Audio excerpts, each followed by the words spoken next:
নমস্কার বন্ধুরা, প্রবীমিনু ব্লগসে সবাইকে ওয়েলকাম। আজকে আমি তোমাদের সাথে শেয়ার করি চাল আর মুগ ডালে দোকলা। সারা রাত ভিজিয়ে রেখেছিলাম চাল মুগ ডালটা।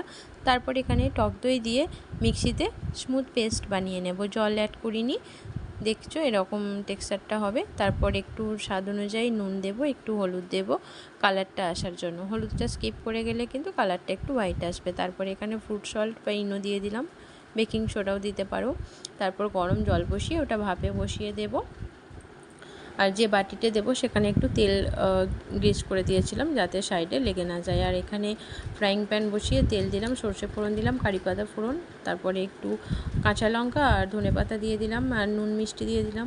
তারপরে লেবুর রসটা দিয়ে দিলাম ওপর থেকে নামানোর আগে। ধোকলাটা উল্টে দিলাম, যে তৈরি হয়ে গেল। 30 মিনিট লাগলো ভাপাতে। তারপর ওপর থেকে আমি চাশনিটা দিয়ে দেবো। ব্যাস পিস পিস করে কেটে এইভাবে সার্ভ করে নিলেই তৈরি হয়ে গেল।